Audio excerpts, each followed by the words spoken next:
नमस्कार, मैं नियाज खान और आप देख रहे हैं वीआईपी न्यूज। अब सीधे रुख करते हैं खबरों की ओर। ओडिशा और बंगाल के तटीय इलाकों में कहर बरपाने के बाद भले ही चक्रवात यास कमजोर पड़ गया है, लेकिन यह तूफान झारखंड तक पहुंच गया है। अभी रात के बाद चक्रवात ने झारखंड में प्रवेश किया है। हालांकि झारखंड में घुसते ही चक्रवात की गति काफी धीमी हो गई है। हालांकि भारी बारिश का अलर्ट जारी कर दिया गया है। इतना ही नहीं, इस तूफान का असर बिहार, यूपी सहित कई राज्यों में देखने को मिल रहा है।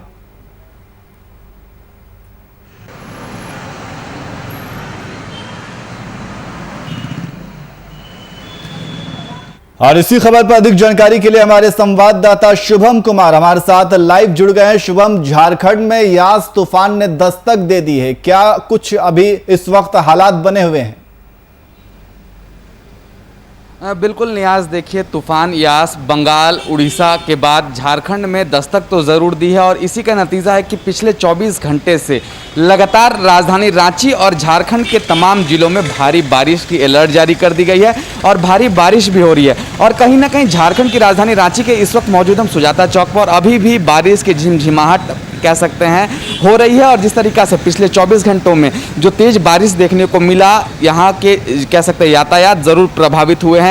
और इस वक्त मौजूद हम झारखंड की राजधानी रांची के सुजाता चौक में। वही सीधी तस्वीर हम आपको सुजाता चौक से दिखा रहे हैं। बारिश का मौसम कह सकते हैं यास तूफान का स्वरूप लेते हुए ज़रूर आया है। हालांकि कुछ ही लोग घर से बाहर निकल रहे हैं क्योंकि झारखंड में इसी कड़ी में स्वास्थ्य सुरक्षा सप्ताह भी लागू है। हालांकि आज के दिन ये अवधि समाप्त हो जानी थी, लेकिन मुख्यमंत्री हेमंत सोरेन ने यास के तूफान की जो कह सकते हैं तूफान को देखते हुए, कोरोना के संक्रमण को देखते हुए, ब्लैक फंगस को देखते हुए स्वास्थ्य सुरक्षा की अवधि को बढ़ा करके 3 जून के सुबह 6 बजे तक कर दिया है। बारिश के कारण कई लोग परेशान हैं, घर से निकलने में काफ़ी मशक्क़तों का सामना करना पड़ रहा है। कई ऐसे इलाके हैं जहां पर पेड़ टूटने की भी खबरें आई हैं, जिससे यातायात पूरी तरीक़ा से प्रभावित हुआ है। दूसरी बात करें तो धुरवा में ऐसे कई इलाके हैं जहां पर घर गिरने तक की बात भी सामने आई है कि बारिश इतनी तेज हो रही थी जिसके वजह से घरों का भी नुकसान हुआ है। काफ़ी लोग, किसी कह सकते हैं 1 वर्ष की बच्ची है जिसका मृत्यु भी घर गिरने से हो चुका है।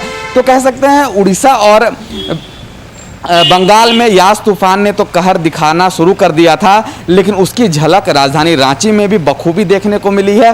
तेज बारिश का सामना शुरुआत से ही करना पड़ रहा है। 24 घंटे बीत चुके हैं तेज बारिश को लेकर, और आने वाले समय में कितना बारिश हो सकता है इसका आकलन लगाना मुश्किल है। हालांकि मौसम विभाग ने पूरी तरीक़ा से हाई अलर्ट जारी कर दिया गया है। खुद राज्य के आपदा प्रबंधन विभाग पूरी तरीक़ा से तैयार है कैसे इस विकट परिस्थिति में अपने राज्यवासियों की ज़िंदगी को कैसे बचाना है। एनडीआरएफ की टीम पूरी तरीक़ा से मुस्तैद है।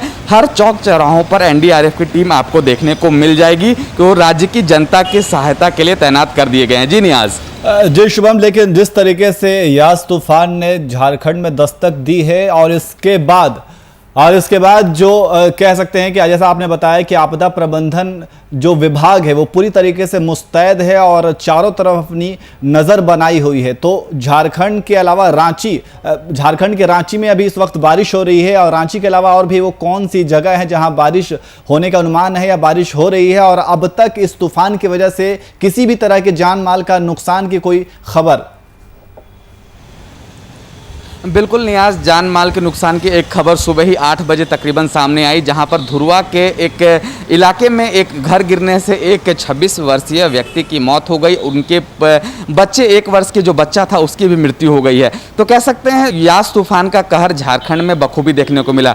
आपदा प्रबंधन पूरी तरीक़ा से मुस्तैद है। और अभी अगर आपने बारिश की सवाल की तो बारिश झारखंड की राजधानी रांची के सहित झारखंड के तमाम जिलों में, चाहे बोकारो की बात कर ले, धनबाद की बात कर ले, जमशेदपुर की बात कर लें, ऐसे जगहों पर पिछले 24 घंटों से लगातार मूसलाधार बारिश हो रही है और बारिश के कारण यातायात पूरी तरीका से प्रभावित है। दूसरी अगर बात करें नियाज, तस्वीरों के माध्यम से दिखाना चाहेंगे, भारी बारिश तो जरूर हो रही है, लेकिन ट्रैफिक के पुलिसकर्मी जो जवान हैं वो लगातार तैनात है। ई पास की लगातार चेकिंग की जा रही है क्योंकि झारखंड में लागू है स्वास्थ्य सुरक्षा सप्ताह, और उसी के तहत तमाम पदाधिकारियों को यह दिशा निर्देश दिया गया है कि कोई भी व्यक्ति अनावश्यक बाहर से ना निकले। अगर कोई व्यक्ति बाहर निकलता है उसके पास ई पास पर्याप्त नहीं होता है तो उसका चालान भी काटा जा रहा है। तो अपने तरफ से तमाम पदाधिकारी, जिला प्रशासन, पुलिस के जितने भी जवान हैं वो लगातार प्रयास कर रहे हैं कि कैसे स्थिति को सामान्य किया जाए। और उसी बीच कह सकते हैं यास तूफान ने दस्तक दे दी है और इसी कह सकते हैं इसी कहर को बचाने के लिए और इसी कहर से राज्यवासियों को, जिंदगी को बचाने के लिए राज्य सरकार, आपदा प्रबंधन विभाग अपनी तरफ से पूरी तरीक़ा से तैयार है। और अभी हालांकि ज़्यादा जाल माल जो कह सकते हैं ज़्यादा नुकसान का कोई खबर सामने नहीं आया है, लेकिन कुछ ऐसे इलाके हैं, राजधानी रांची की अगर बात करें तो वहाँ पर पेड़ टूटने की खबरें आई हैं। रात में कई पेड़ गिर गए हैं, बिजली के खंभे का नुकसान हुआ है। तो बिजली के खंभे से कहीं ना कहीं ग्रामीण क्षेत्रों में ज़्यादा जान का खतरा बना हुआ है। जी जी, बहुत बहुत शुक्रिया तमाम जानकारी के लिए।